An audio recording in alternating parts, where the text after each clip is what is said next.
So hello friends, welcome to my channel. Now let's discuss about radio frequency engineering. Here let's in this PDF we will see three topics: electromagnetic spectrum, significance of high frequency radio waves and microwaves, and its applications. So basically, what is an electromagnetic wave?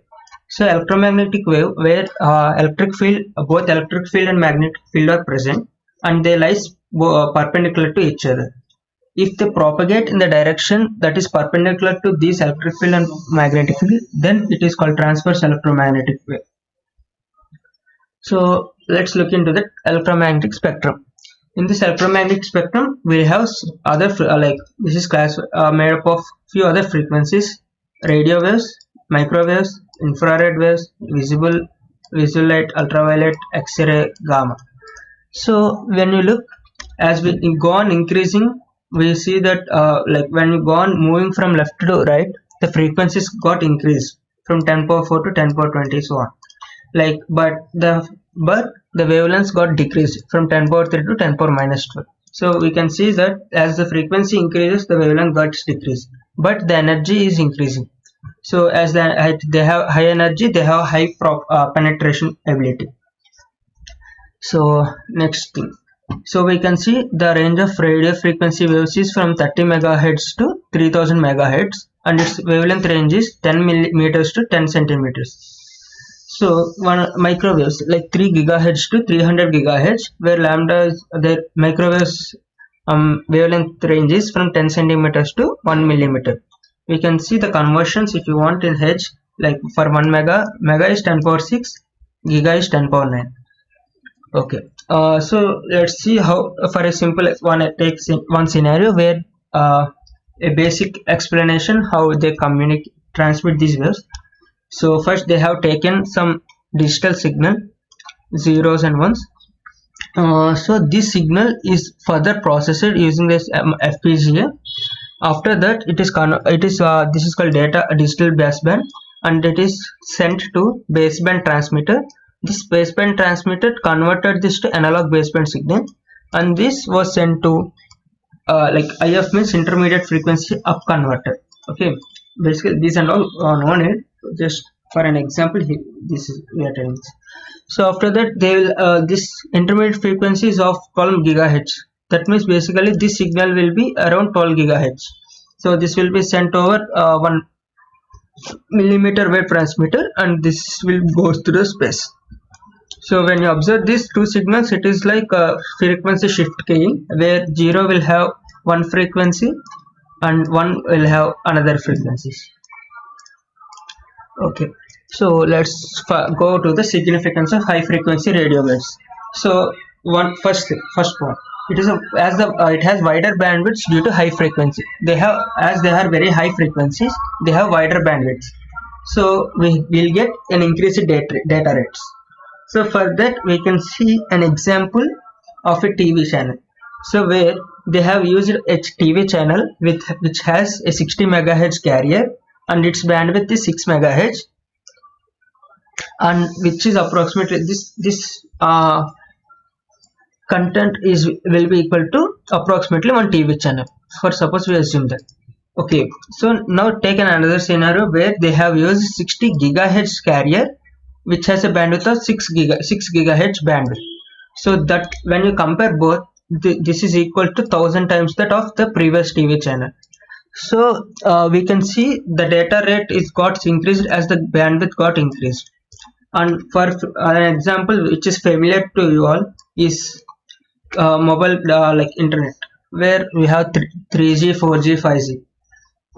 So how it works, like see, in 3G they have transmitted the data around 384 kilobits per second. It is small b, so bits. Okay, if you want it in bytes, divide it by 8.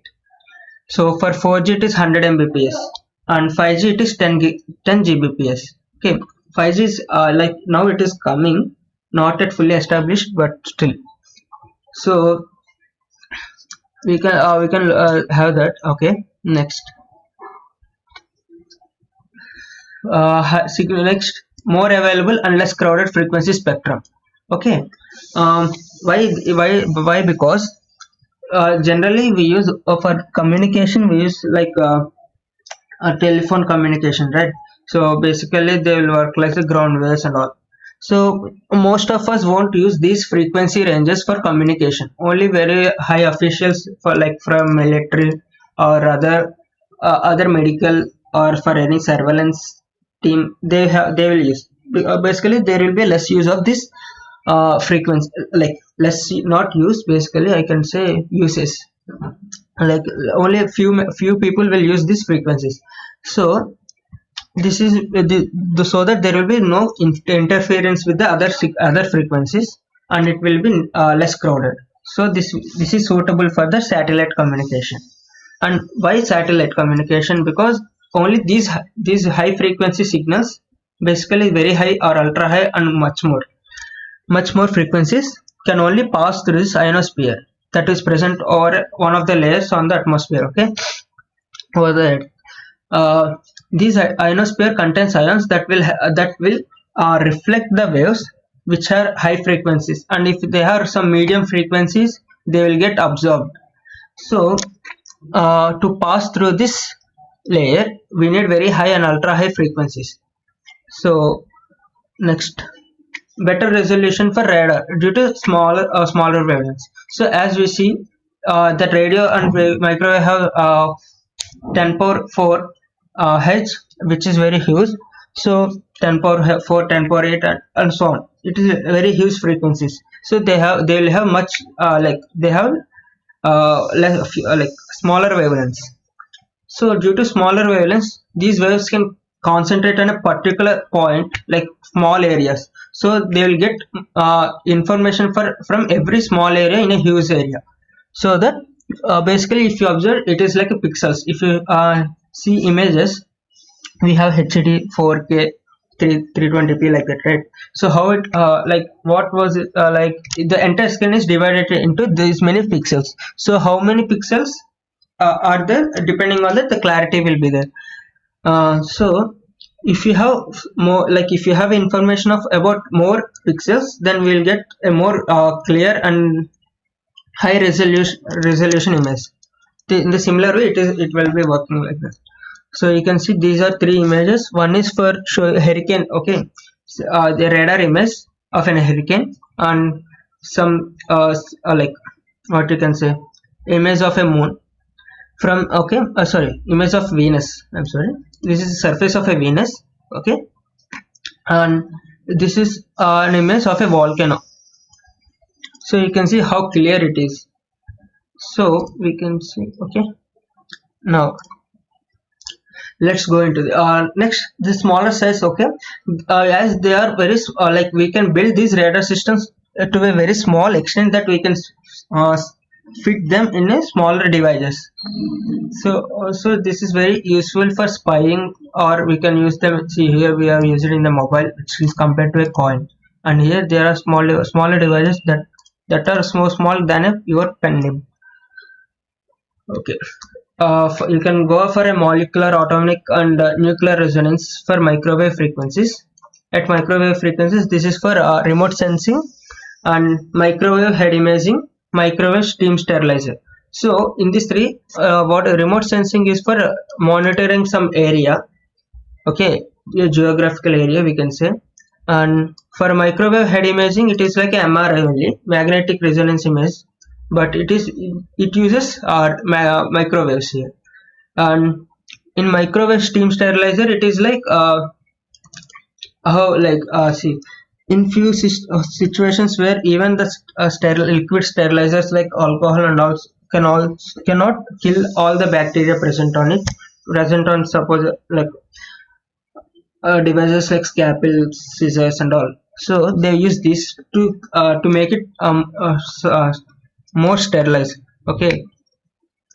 So if you conclude all those points in one slide, it will be like wider bandwidth due to high frequencies and hence increased data rates, more available and less crowded frequency spectrum, better resolution for radar due to smaller wavelengths, smaller component size leading to the smaller systems, high antenna gain possible in a smaller space, lower interference due to less signal crowding. high speed of operation. So we can conclude all these points in the I have explained all these points in the above previous slides. So when you come to the applications of radio waves and microwaves, one is communication. So in communication, we can see there are a few examples where radio and TV broadcast DBS, it is like a direct broadcast satellite, okay, and satellite communication, mobile communication, WLAN, Wi-Fi, WiMAX, like that. So like these in these areas, they use these radio waves or microwaves to communicate. One of the major application is radar, radio detection and ranging, where it is used in defense, aircraft guidance, smart weapons, collision avoidance, law enforcement, high security through wall imaging. So as I told you, the penetration ability will also be high for these high frequencies. So they can also pass through these walls and can sense what is outside, like other side of the image. Okay. Okay. Uh, so for radar, if you want to know more about it, you can check out my previous video. Next, for navigation, okay, we can see some huge dishes present in like in airports and all. So they use the radar only. They are the radar transmitting receivers. So where these signals will be sent and find is whether there are any other aircraft flying over this region. So they can guide them to travel. So again, the GPS also will use this system only, global positioning system. Next, remote sensing. So remote sensing, I told you, right? It will use to monitor some geographic areas. So where we can see the thickness of the ozone, we can see the thickness of an iceberg and all. So we can see the natural resources, how much area is covered by the forest, how much area is covered for agriculture and all. We can observe.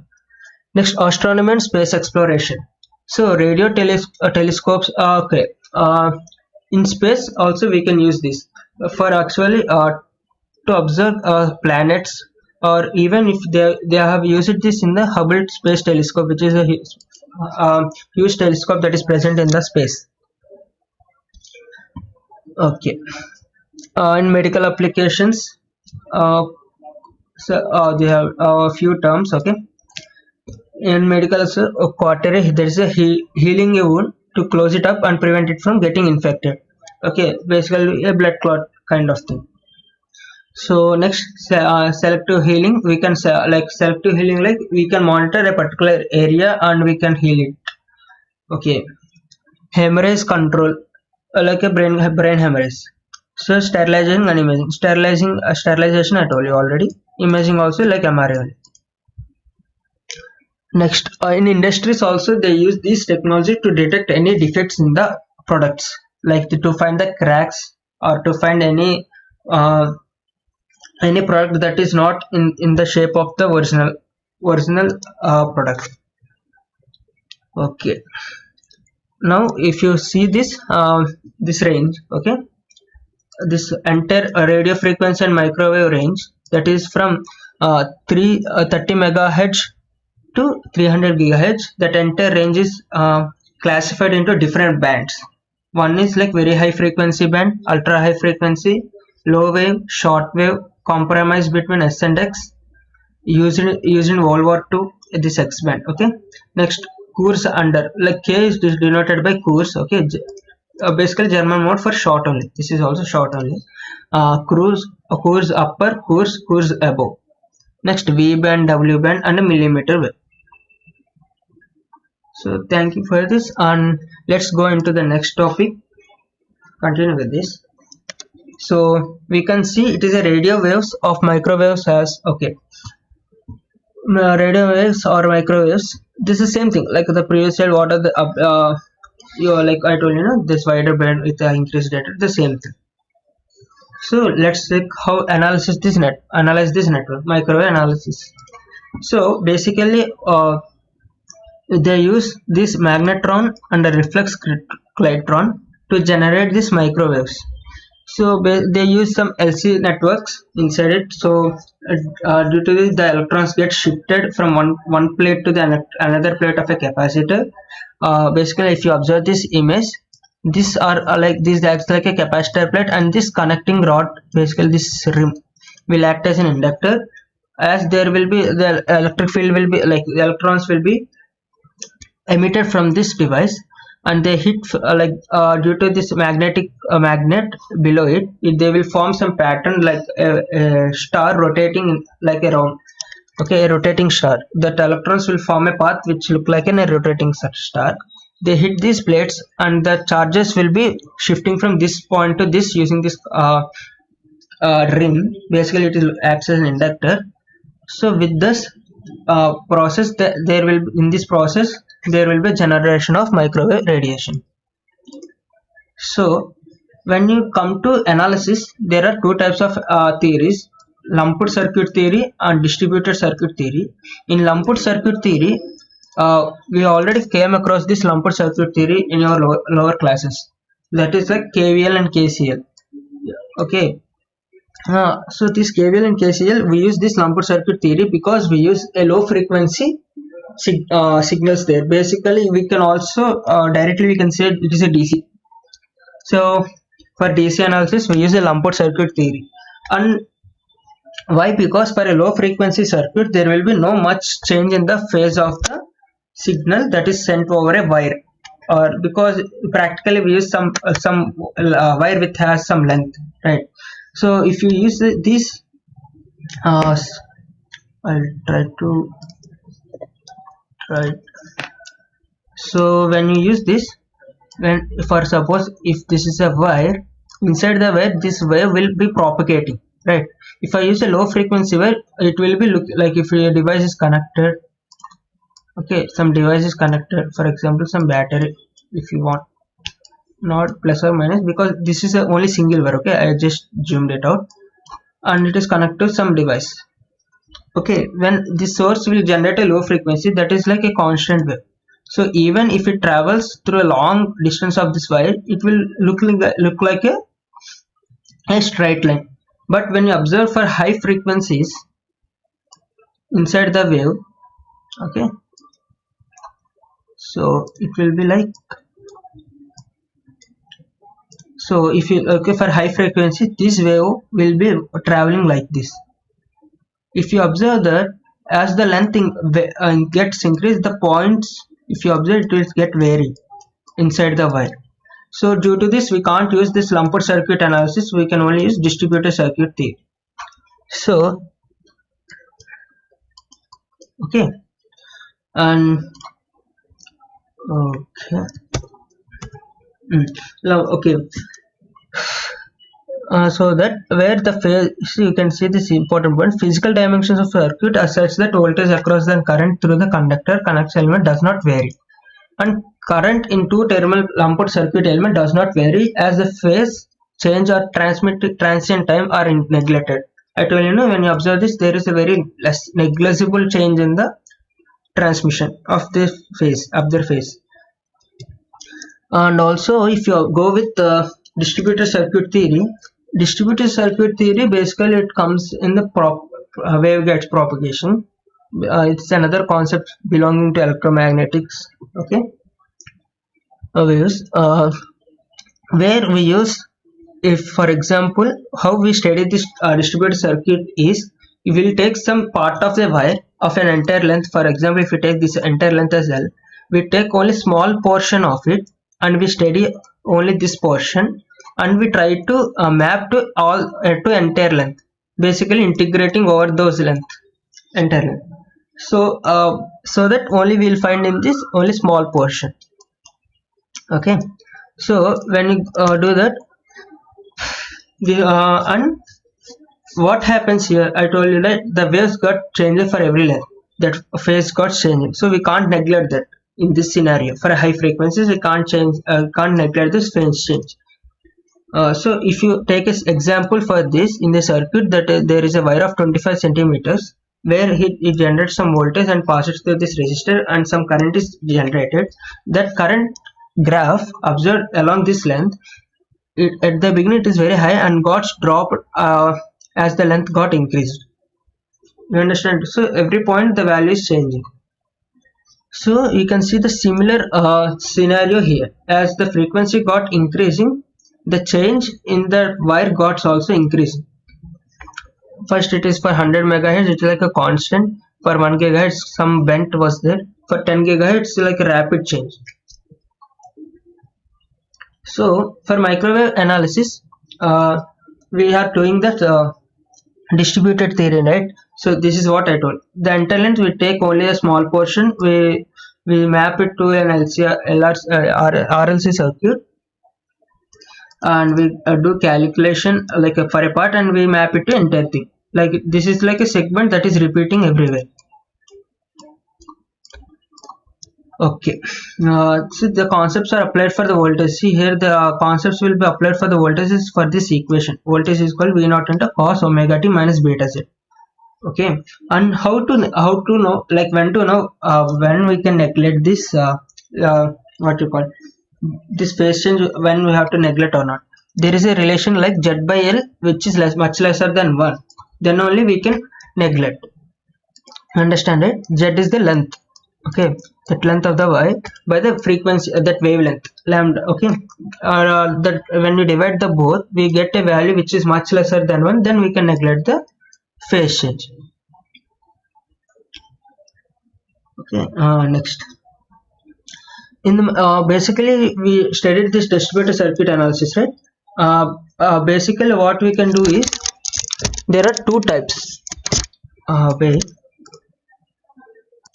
So here in microwave network analysis there are two types. One is like distributed circuit analysis. We discussed basically if you observe this distributed circuit analysis only basically classified as two base, if you observe that, because in field analysis and the distributed analysis there is only one difference.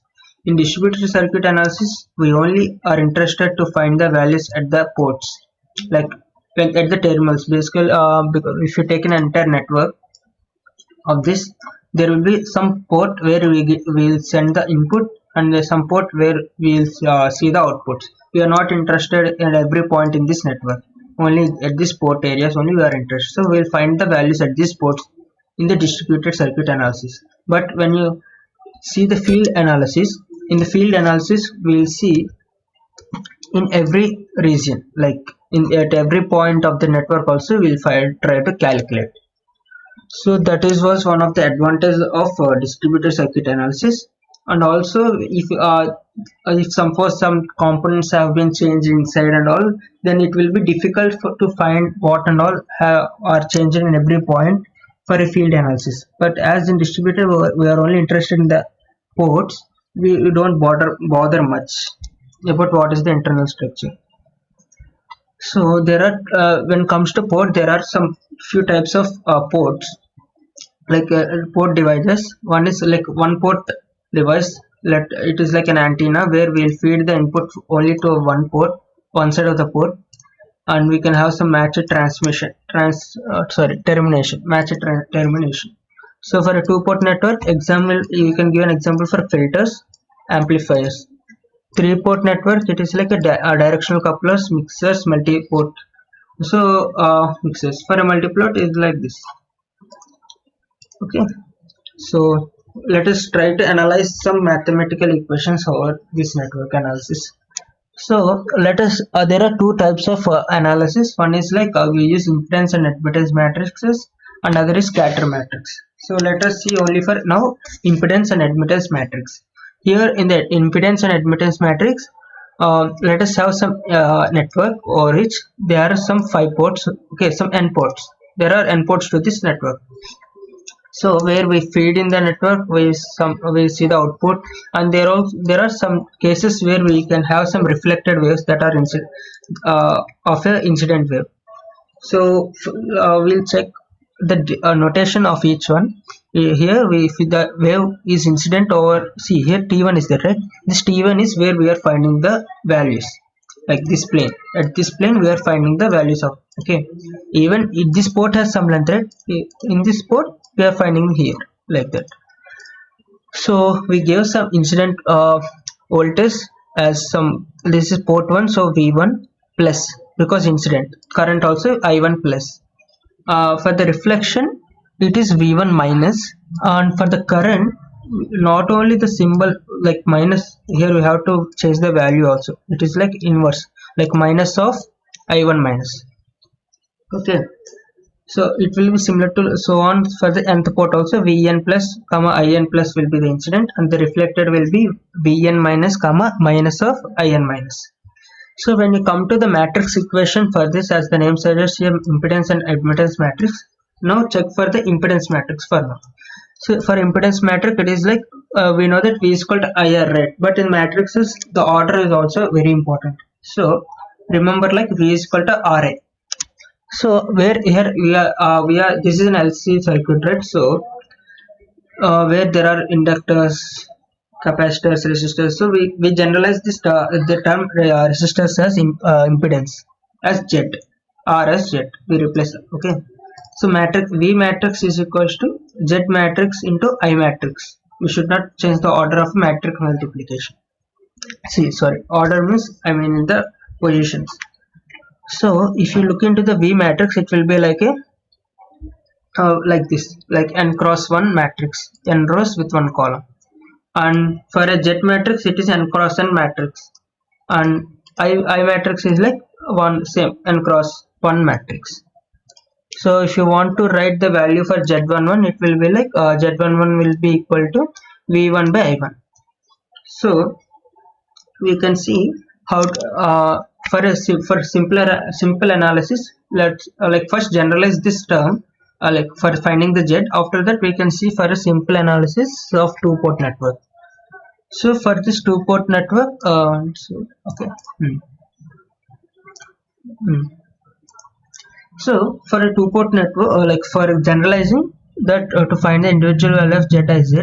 So here one thing you have to remember, for finding some point, the impedance at some point, we have to consider only the effects of those corresponding parameters that affects the remaining values. We need to make them zero, that are not affecting on it. Okay, it might affect, but it's like superposition theorem, where we make all the remaining parameters nullified by making short or open circuit, and then we continue calculate, right, the same way. So Z is equal to Ij, that is equal to Vi by Ij. So here Ij will be the another port. This I is the one port, and J will be the other port. In some situations, both these ports can be same. So for generalizing, we took the different ports. Here Ik is equal to 0. I told you, apart from Z, that is K not equal to Z, apart from the port J, remaining ports the current should be 0. Okay. Basically not only currents, here the denominator is the only current now, so we made that, if it is a voltage, we have to make that voltage 0. To make that respective change, we need to do like if you want to make a current 0, what we'll do, we'll open circuit it. If you want to make a voltage 0, we'll short circuit it, like that. So for simple analysis of two-port network, let's take these two cases where Z11 and Z21. To find Z11, it is like V1 by I1. So I1 belongs to the port 1. So that port 2 will be the port 2 current should be 0. So we have open circuited it. Similarly for Z21 also, the denominator is I1, so port 2. Here I2, so port 1, I2 port 1, like that. So here only two ports. If there are some three ports, then only that I1 port will be like, if Z11, the I1 port will be connected, and the remaining two ports, if it is 3-port network, the 3 ports will be like open circuit. Same way for admittance. Admittance basically the inverse of impedance 1 by Z. So we can directly find the admittance by inverse matrix of Z. Similar way for Yij, and also it works the same way. So but the difference is the denominator is here is voltage. So voltage, no, we have just shorted the twice. Okay. So see, if you observe, note that the Z matrix and the Y matrices relate the total voltage and the current, and not the incident and the reflected voltages or currents. Okay, here in this scenario, we have directly wrote V1 and V2, not V1 plus and V1 minus, like that. The total voltage, that is. Next, limitations of Z and Y parameters of for analyzing microwave networks. So these are some limitations where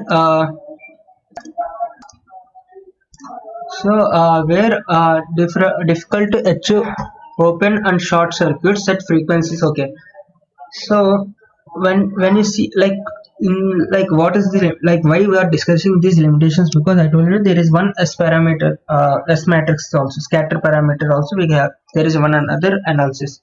So to why we going for this, because there are few limitations for Z and Y parameter matrix for analyzing.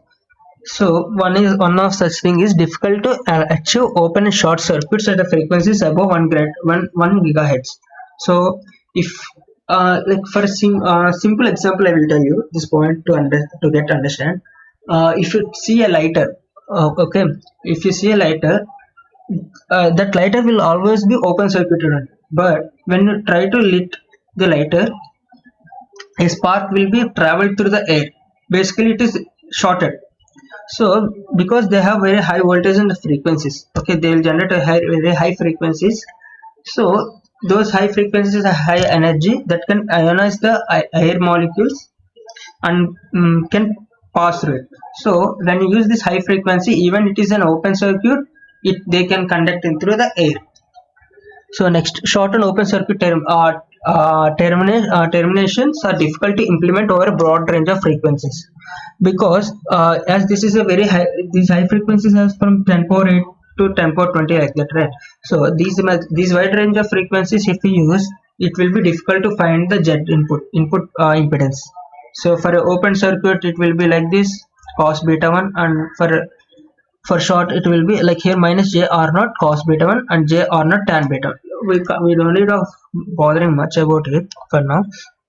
And one more thing is, for these two above points are for a transverse electromagnetic wave, and if it is a non-transverse electromagnet, we can forget about this, because it works very different from this. Okay, next, now coming to the scatter parameter. So when you come into the scatter parameter or the S matrix, where we only concentrate about voltages, incident voltage and the reflected voltage. Okay, so these incident and reflections will not change depending on the frequency and all. Like for a particular frequency, they will incident and that they will get reflected, right? So we'll take this parameter for the further analysis. So here we don't use open or close. Instead, we use matched load. Okay, this matched circuit, because this is like for example, if you want to make some current or some voltage has to be zero, like here I think only voltages will come. So to make some voltage at a port to be zero, what will you do? Here they are saying we place a matched load. For why? Because let us take a scenario of a material, for example an air. So when you take an example of an air, okay, so if we consider this some path, okay, which has air inside it, a light is passing through it, there will be no type of refraction or reflection happens to this light, because this entire medium is made of air only. Okay, if suppose if I had introduced some other medium, basically like some other medium with some other refractive index, then what happens, this light, some part will be reflected and some part will be refracted, right? So this is the why this is got reflected, because there is a difference in the medium. Same way for the resistance also, it's the same way it will work. If we take some wire with different, some part it has some reflection, other part it has some other some other impedance. So when the ray got like the wave got hit, due to this difference in the impedance, some wave will get reflected back and some wave will be propagated inside. So if you made this path also with the same impedance of this, that is like matching this impedance with this, I am supposed to say is like this. So then there will be no reflection, right? This is how we are making those values as 0. So okay, this is like why you keep this match load. Next, scattering parameters can be calculated using network analysis techniques or measured directly using vector network analyzer. There are some like similar to the DSO. There is some device called vector network analyzer where we directly keep these codes to this network. Basically, we can say some system, microwave system, and we take the output through the other port and we can analyze it. Okay, and so next thing, scattering matrix. Okay, next let's look into the scattering matrix. So matrix, this is like, it will be like this. It will be, parameters will be the reflected values of voltages and the scattering matrix and the incident voltages. So when you look into it, this v1 minus this similar to that, I told you, v is equal to I think the same thing. We can have some simpler relation like this. We can write like this, and when you go to the generalized equation for finding the values present inside this matrix, we can take this vi minus by vj plus, that where vk plus is equal to 0 for k is not equal to j. Okay, for k is not equal to j. So here we can say 1 minute. So here consider this s1. Okay, here few parameters will let's see that if this both the I and j are same or different, what we have to call it. So if the both are same, like let's suppose we consider that as SII, or like for example S11, S22, S33, so on like that, SNN. They are called as reflection coefficient. So okay, why? Because the reflection, why we are calling as reflection coefficient, because the wave is passing through it through the port, and from the same port the same wave is getting reflected, right? If this wave got transmitted to this port and came out of other port, then what happens? This wave is basically transmitted somewhere, some network, passed through some network and came out of other port. So that is called transmission coefficient. That is the meaning of this difference, right? If it is from port 1 and came out of the port J, like that. Okay, so if you take some consider two port network, and if you analyze this both parameters like v1 minus v2 minus, that is equals to S matrix into v1 plus v2 plus. So if you write the equations for S11, S12, S21 and S22, they will be like this one, S11, where the reflection coefficient at port 1 with port 2 is matched. Basically, when we call this which port is matched, which value is becomes 0, that port is 0, that is called match. So next thing is, okay, we can continue this to the next part.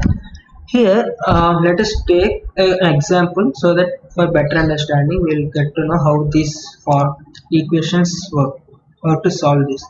So when you take some scattering parameter of 3 dB attenuator circuit, let's say why it is called 3 dB attenuator at the end of the sum. So shown in the figure, assume Z0 is equal to 50 ohms.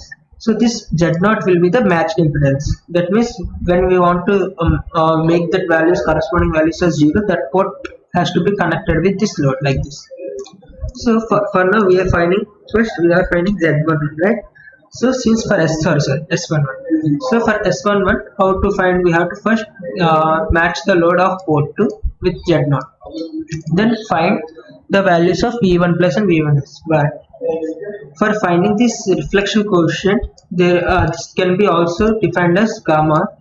So where gamma is equals to Zn1. Okay, this is port 1, right? So we call this a Z in. Means when if you are looking this at this port, then the input will be like in this direction, right to right. Okay, like this. This is Z. Okay. When you look this circuit, what is the impedance of this?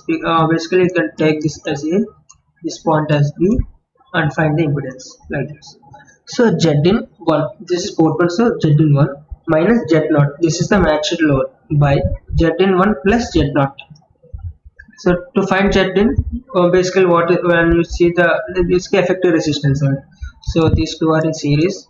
This is parallel with this, and this entire network is series with this 8.56. So by calculating we got 50 ohms. So when you substitute 50 minus 50, it will become 0. So S11 becomes 0. Similarly for S22, but we observe from the other side this.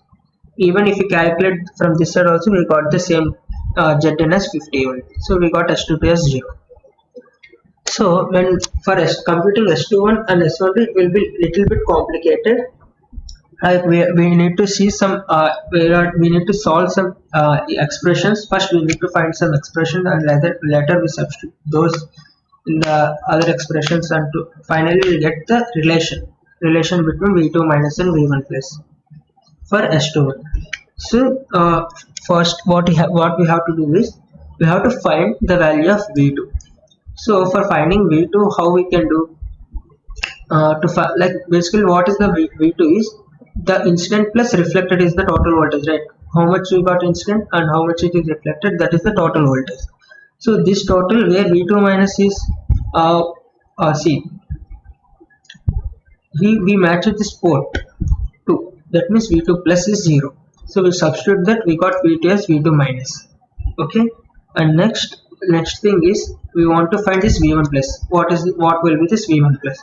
So to find this V1 plus, we have to take V1, and the same way V1 plus plus V1 minus. Here nothing is matched, so we don't have the both values here. So what we can do, we can take this V1 plus as common. Why? Because if you take this, we will get a ratio as V1 minus by V1 plus. Previously we know that V1 minus by V1 plus, the value is 0, that is S11 only.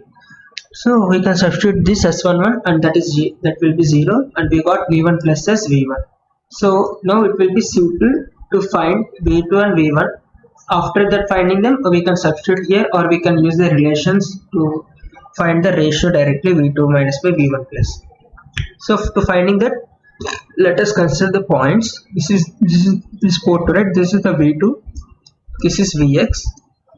Okay, so by applying voltage division rule to find Vx, okay, why? Because why we are finding this and all? Because we need some relation between this V2 minus and V1 plus. So for that process, basically it's like common sense. We have to think and we have to solve, to be frank. So Vx is equals to V1 plus into like voltage division rule we are applying. So if you observe that what is happening, there is a resistor and one more resistor, and there are two resistor series here. So this point is Vx, and what happens to find this, the entire voltage is V1. Okay, on this length. Why? Because if you observe this diagram, we can see these two ports are taken and we have stretched this, and we want to find this. So the voltage given to this entire thing is V1, right?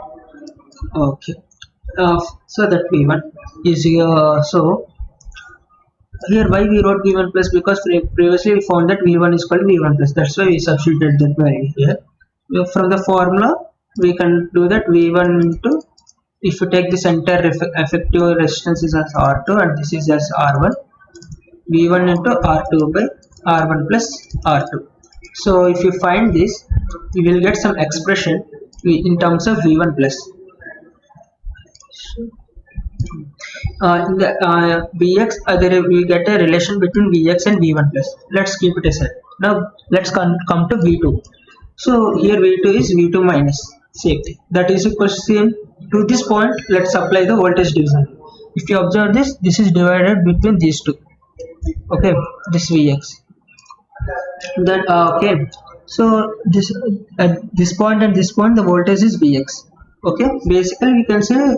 Even if you didn't understand that, I will explain another way. As this is some resistance and there are two resistance above here, what we found in the above scenario, this point to till this point it is Vx, right? That means the voltage, this circuit and this circuit are parallel. So as this circuit will also have this same voltage Vx on. I will change the color. So this circuit is parallel to this circuit, so that the both will have Vx voltage. So the same from that we can write this Vx. So Vx into R1 R2. So for example R3 R4, let's take. So R4 by R3 plus R4. So the same way we wrote some expression for V2 minus, and we substitute this Vx, this expression inside it, and we solve, and we got a relation for V2 minus and V1 plus as 0.707. Okay, this value is basically, it is the value of 1 by root 2, that is equals to 0.707. That 1 by root 2 will be the value for a voltage value. Basically for a 3 dB attenuator, the voltage drop will be 1 by root 2 times. So from that we can say that it is a 3 dB attenuator. Like, so the S21 will be 0.707. Similarly for S12 also it is 0.707 only. And so we got the finally this S matrix. This is how we have to find all the problems that when they have asked for S values, S parameter or S matrix. Okay, so there is some for these two, like no need of this derivation as of now. If you want, you can pause the video and you can see. And as all these are self-explanatory, and here one thing new thing is like not U matrix is like unitary matrix only. That means all the diagonal elements will be 1 and the remaining elements will be 0. So there is a relation between S matrix and Z matrix, that if they give Z matrix and ask you find the S matrix, we can use this. And conversely we can also use if they give S matrix and they want to find the Z matrix, we can use this. Okay, next. So this is the same thing. They have asked to find this Z matrix is the same way as we found for how we analyzed this network. The similar way we can do it. Okay. For example, let's see if I have the notes.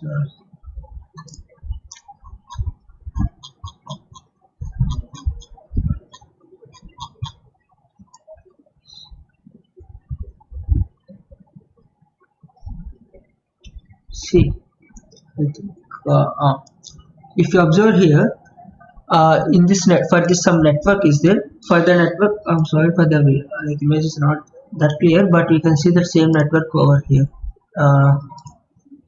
Okay, this one. So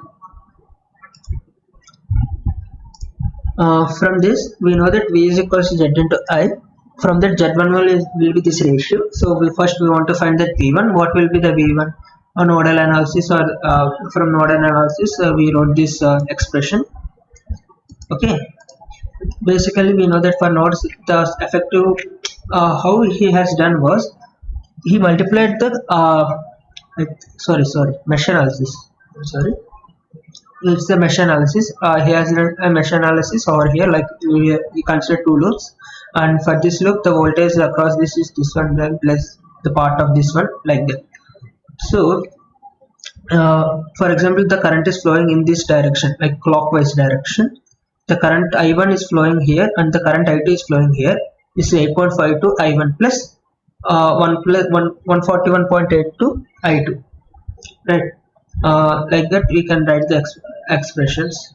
Okay, like relations. Basically we can't write directly this one. How we can write means we have to do this is like what this current is going to I1 and there is a anti-clock in reverse direction. So 141.8 into I1 minus I2. So where I1 minus I2, where we know that for Z11 the remaining port should, like for the port 1 is 5, but the port 2 current I2 should be 0, right? When you substitute that I2 here, I2 is 0, that will be left with only I1. Do the calculation, you will get to know the idea. So the expression basically some quantity into I1 minus I2, where we found that I2 is 0 because of like what you call open circuiting, and only we left with this I1. From that we can simply calculate the values of V1 in terms of I1 and all. So the remaining things and all are similar to it only. we can find the Z matrix. So after finding the Z, they ask you to use the relation between S and the Z matrix and find this Z. Okay, find the S matrix. So substituting, we got this S matrix. So the same way we can do this, and so now let's go into the properties of scattering matrix systems. There is two properties: symmetric property and unitary property.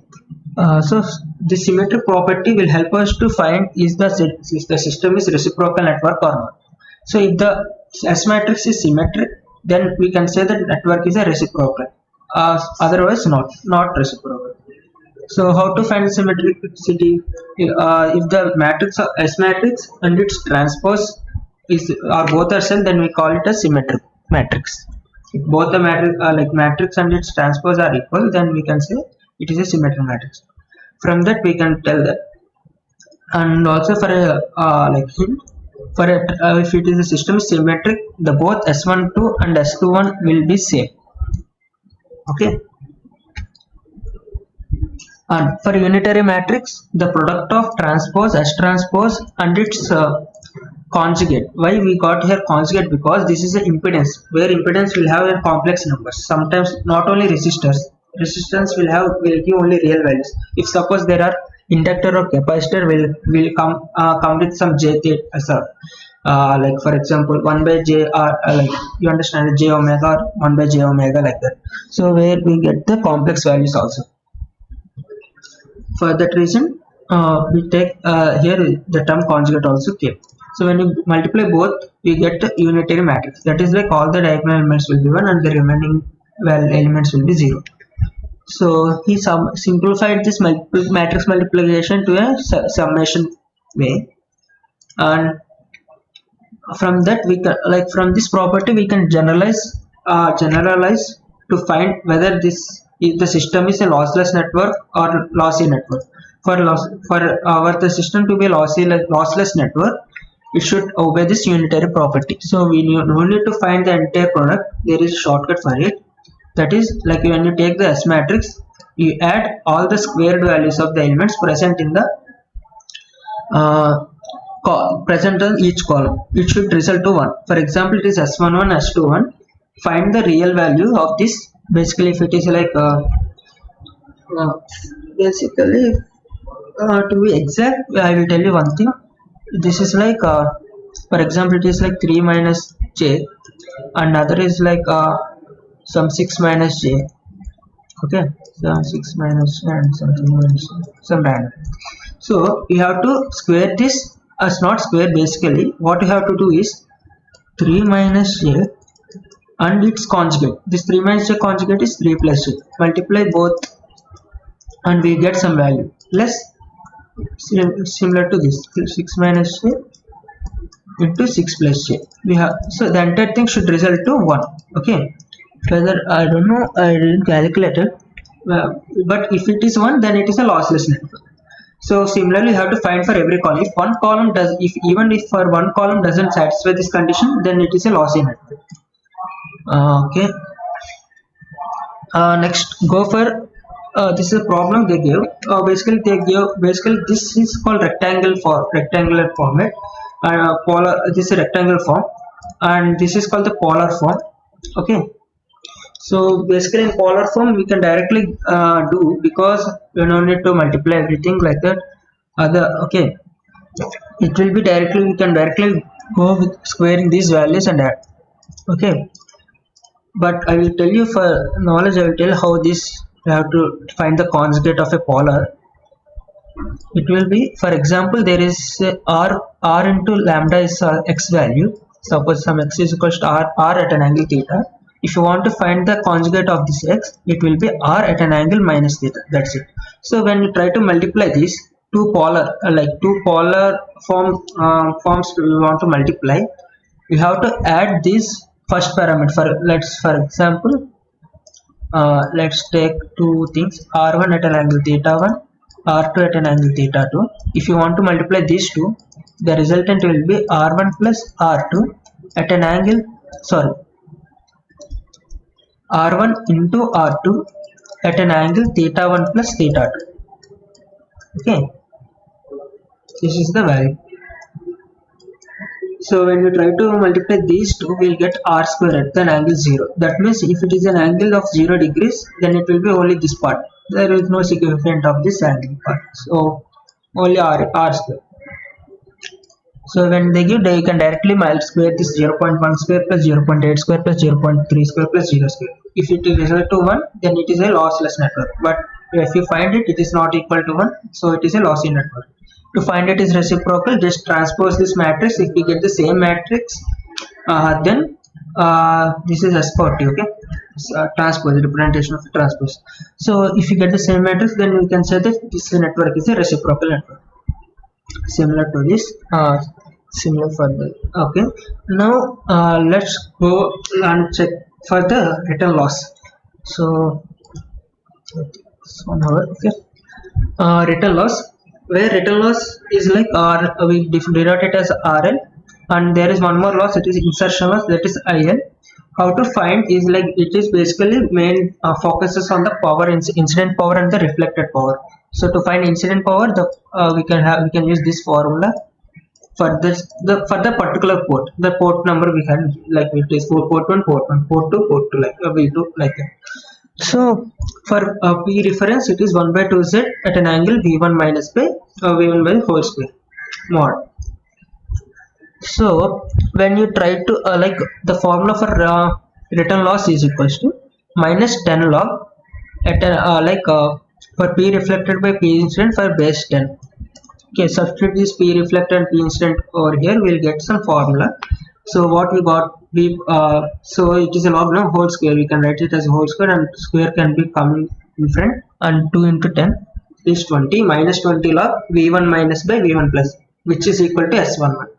So what we can say is, for a matched load, if the port 2 is matched, okay, if the port 2 is matched, then we can directly use the formula minus 20 log mod S11. If the port 2 is not matched, if suppose they give some other like open circuited or a short circuit like that, we depending on the condition, we have to find the currents, respective currents, and derive the equation for gamma 1. This gamma is the reflection coefficient. We have to find gamma reflection coefficient for those conditions. But previously I told you, when I told you this is the reflection coefficient rate for what, that reflection coefficient is only for the matched circuits. Okay, that S11 will be become reflection coefficient for only matched circuits. So if it is not matched circuit, you have to find the gamma. Next, for insertion loss, it is the same, somewhat similar, but it is the ratio is different. It will be S21 and S12. Okay, so minus 20 log S21 or minus 20 log S12, you have to find. Next, a two-port network, they have a S matrix. To find the reciprocal or lossless, we can find by using the properties. And see, in this question there are two. The one is a matched load and it is short circuit. So for matched load, we can directly use this relation, minus 20 log S1. So we got 16 dB. So as we are using logarithmic calculation, the answer will be in dBs. And when port 2 is terminated with a short circuit, so when the port 2 is short circuited, what we can say, short circuit means port 2, I can write, for example, this.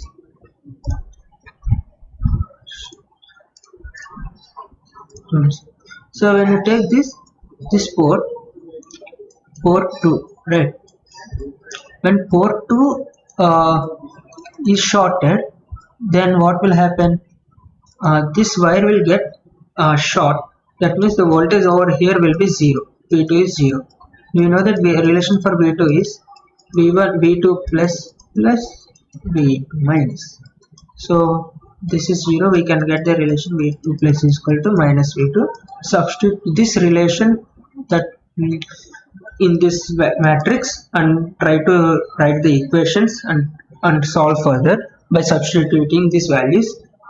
Like in the above, from actually what we need is V1 minus by V1 plus. If you observe this first expression that we got, there are v1 minus and v1 plus, sorry, v1 minus, okay, it's v1 minus and v2 plus, and one more thing also is present. I'm sorry, okay, v1 minus and v1 plus, and the extra thing is v2 plus. So we need to eliminate this v2 plus. First, what we have done, we have replaced this v2 plus with v2 minus as we got here, and to find that v2 minus, here this expression for it, right? From this matrix we can find the expression for v2 minus and substitute that expression over here and try to comment that v2 minus out and write the rearrange it. We get a formula for gamma, that is this one. So now substitute. This is how we have to find for an unmatched networks. We have to find the formula for every different circuits. So the rate loss is RL. Okay. So the RL is like, we first substitute this gamma value here and find the 6.9 dB. So it's the same way we can do the problems. So one different problem was this. Basically, this is way easier because there is no any network that, like this. If you observe this, there is no network in between. This is the same wires, same port only, but viewing from different directions. One is we are viewing from the left and other is viewing from the right. That's it. So as the difference where it will come, because if you observe from this point with respect to the, if you observe this port 2 with respect to port 1, the length varies. For this it will be 0, for this it will be 1, like L, right? So as we stated, as the length increases, the values of the voltage is also varies. For example, if you take this voltage V1 and this point as V2, and there is a relation in transmission lines for V1 finding V2.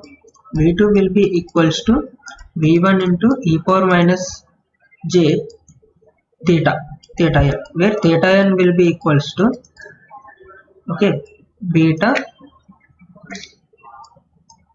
times that length. Okay, this beta is like a phase constant which is equal to 2 pi by lambda. Okay, that's how we have to find beta, and length they will be given. This is L. So this is how we will find this V2, and the similar way basically for V2, this is for generalized case I told. If it is a V1 plus and V2 plus, just replace those with this. So if you want some solution for it, I will show you. Just please.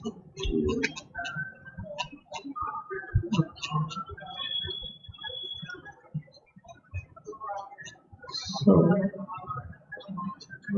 yeah, so this is the sum. So here to find the S11, this is V1 minus V1 plus, where V2 plus is 0. To make this V2 plus 0, we just keep a matching load here and try to solve. We got S11 as 0. Why? Because that so this type of connection, when we send V1 plus into the port, it will flow as V2 minus to the other port, and in the second port, due to the matching load, we will get reflected back. Nothing will be reflected back. So therefore we can see if you pass this circuit and if you pass some value over this port, okay, that will be coming out of this V2 minus. Okay, as we send, if you send V1 plus through here, and we will get the V2 minus here. Here we can see it is matched, so there will be no reflection coming back in the V1 minus as V1 minus. So we can say that V1 minus can be 0, and for and we know that due to match it will be V2 plus will be 0. From those substitute in the equations, one we can find that S11 will be 0 and S22 will also be 0. Okay, so if you want to find S21 and S12, where we need to know values of V2 minus. We know the value of V2 plus, not the V2 minus. So if you want to find the V2 minus, how can you do? Use this property that I have told. V2 is equals to V1 into e power j beta z. Z is nothing but the length, not the impedance. So if you substitute that, and we get this expression. So here V2 will be the output and V1 will be the input.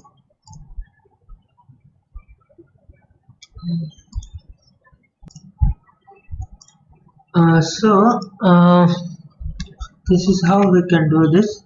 Next, when it comes to port. Okay, this is for S1 to also similar thing. See, we have to observe this. What is V2 and what is V1? We have to identify first. So the V2 is the output of the port 2. The port 2 output is like V1, V2 minus, right? So we substituted V2 minus. For in V1 is the input. What is the input for port 1? So here V1 plus will be the input, so that V1 will be the input. The input for is the port 1, that we are feeding the signal in the port 1 and getting the output at port V2 minus. From that we can get, similarly we can find for S12. Overall S matrix will be this one. Okay, like we just rearrange this equation as V1 minus by V2 plus, then we got this one, and similarly we rearrange the S2 and it will be like this one. Okay.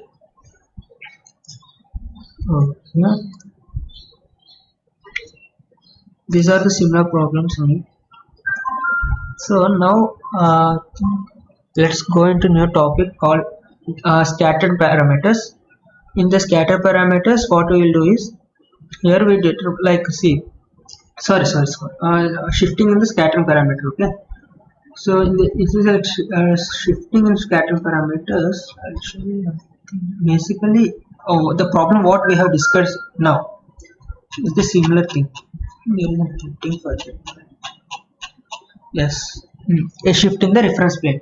So basically, this is the same thing that what we have observed in this problem. See, here we are moving, we are observing this V1 and V2 like this direction. Like if you, what is the value of V2 when V1 is given at the like V1 is given at some point. This is the reference plane, and we found at V2 with which is at the length of Ln.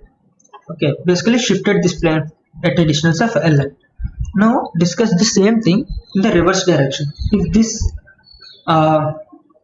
this is the port. Actually, why we are doing in the reverse direction? Because if this is system and there is a port, we connect some cord here. Like there will be cords. No, this cord will be connected to DSO and all. So from this plane, we are shifting that port to another port, end of the port. That means it depends on the length of that wire, right? So we are observing this point. We are connecting this to DSO. Okay. So basically, so this is V2, and like this will become V1 and this will become V2. So when you see this, so this will be the reference plane Z. Okay, Z1 is equal to 0, and the shifted plane is some at a length of L1. So basically, for an input, it will be similar like this. Similar, we only will do.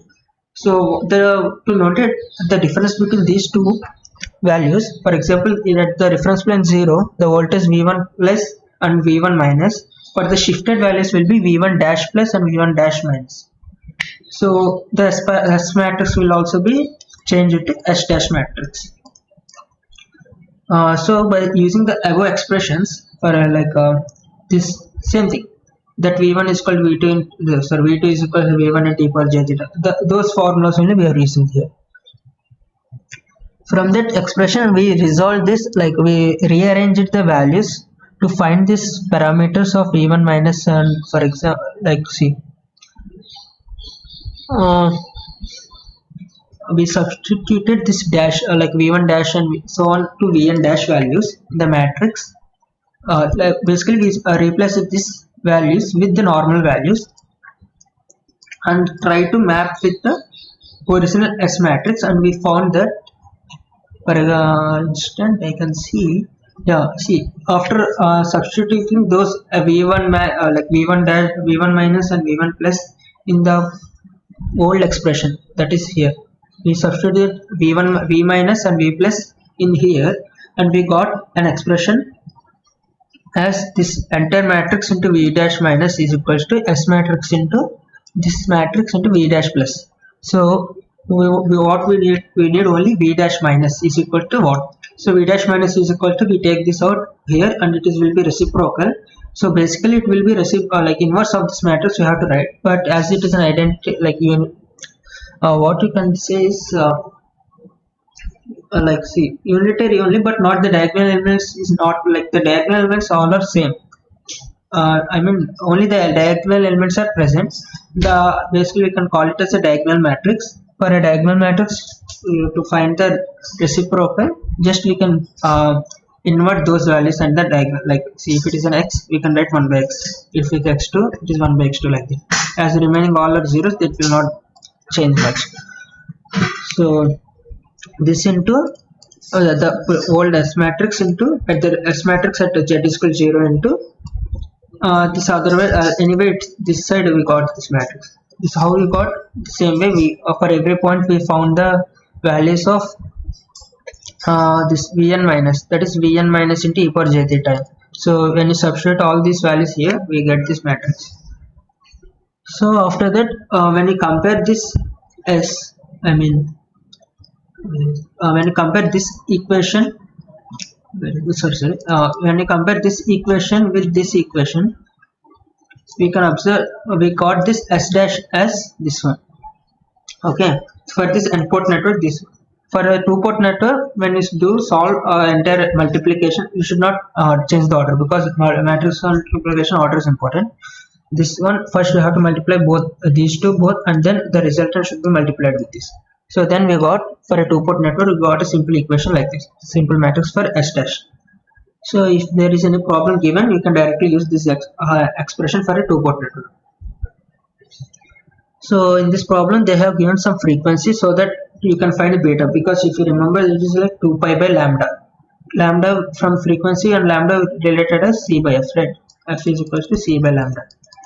From that we can find the lambda, and as we know here, what they have given was what is the like. So to make this S1 to be becomes real, how much length this port 1 should be shifted. That means the port is not changing. That from that what we can conclude that theta 2 and beta L2 will be 0, because nothing is changing, right?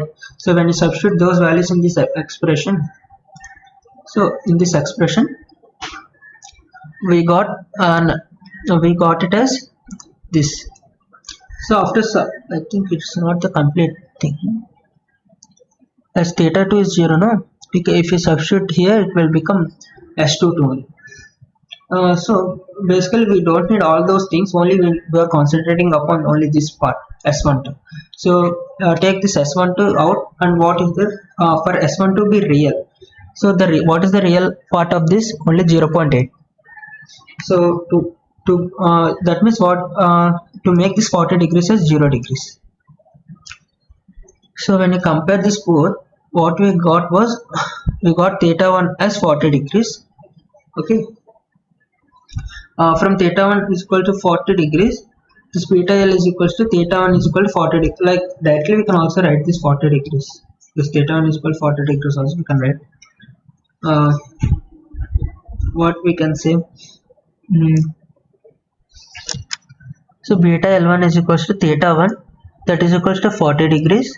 From that, convert that 40 degrees to radians, that is like, you know, conversion.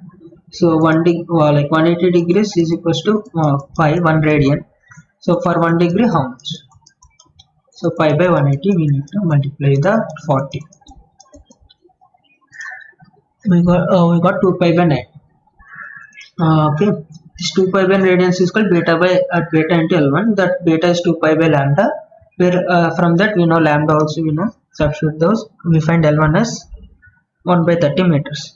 If you are confused in this part, so here how we can do is to make this S1 to be real. Generally, so to make this real, what we have to take, what is the generalized equation for S12 part? It will be like see how we make this 0.8. Otherwise we can do one more thing.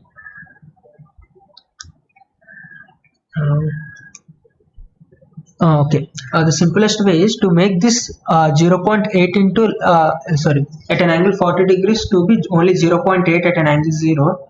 What you have to do, you have to multiply the like we have to counter this part. Basically, if it is some for example,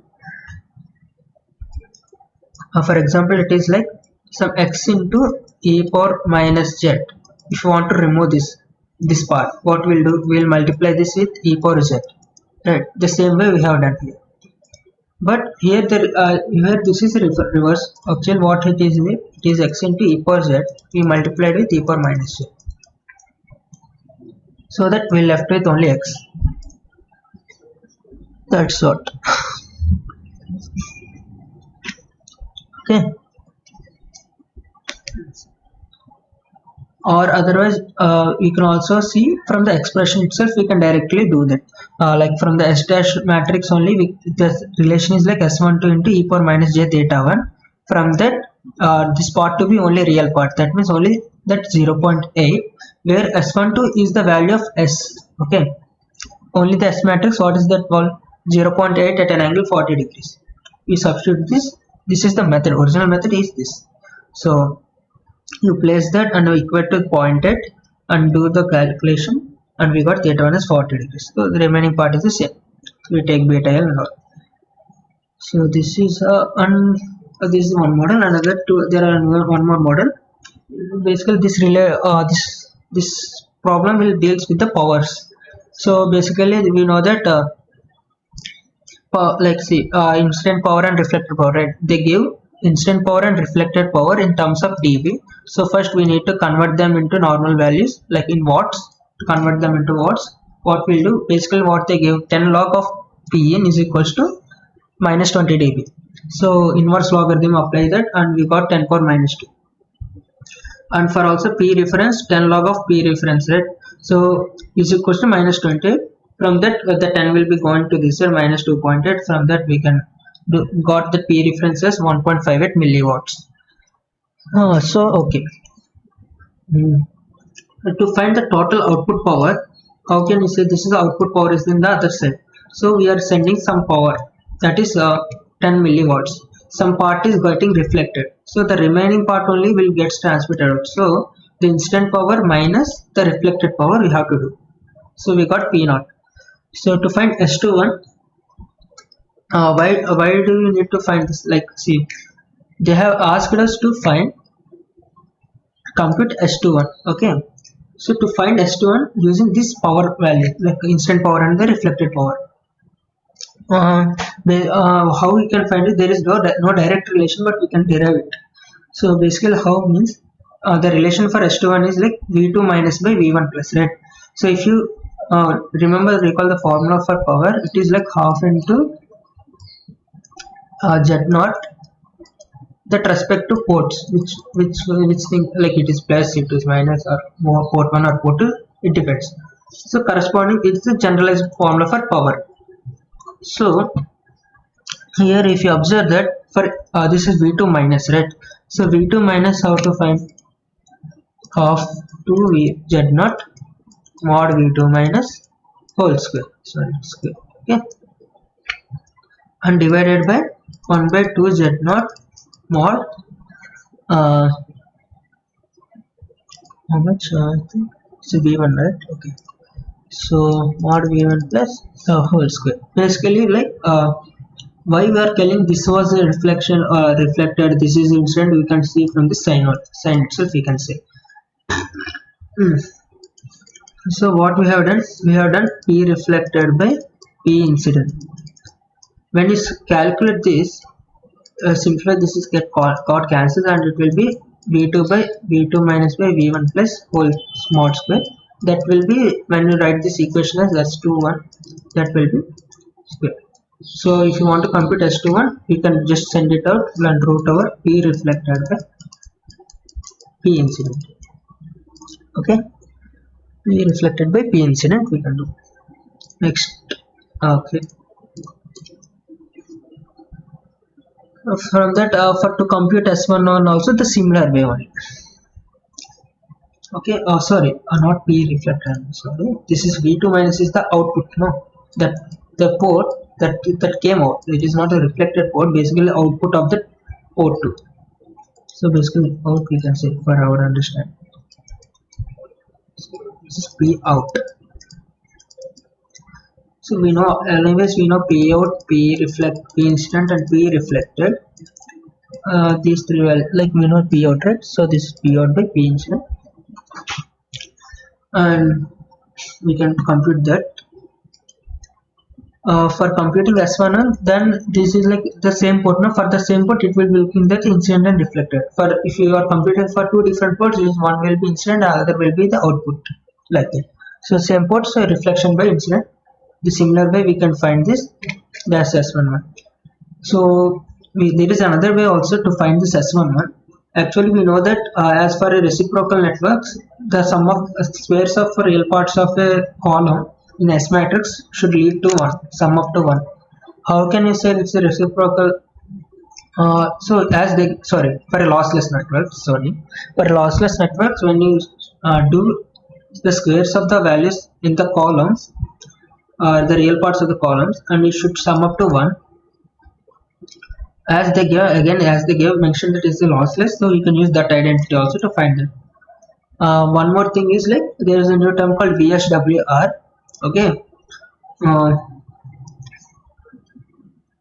so voltage standing wave ratio. Okay, that is voltage standing wave ratio, that is denoted by S. That value is 1.4. There is a relation between S and gamma.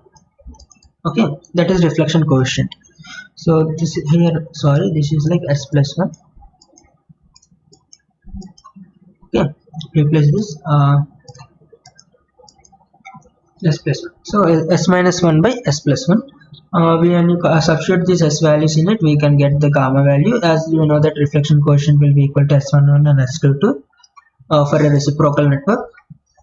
And also we know that as this is a reciprocal network, and we know this property that S12 will be equal to S21. From that we can find, as they given the magnitude, see insertion loss of 1 dB they give, no? So from that when you compute the inverse logarithm, we can find S12 that will be similar to S21. We substitute, we got the S matrix. So this is how we have to do this RF engineering. Okay, so thank you for watching. For more you can check out my other videos.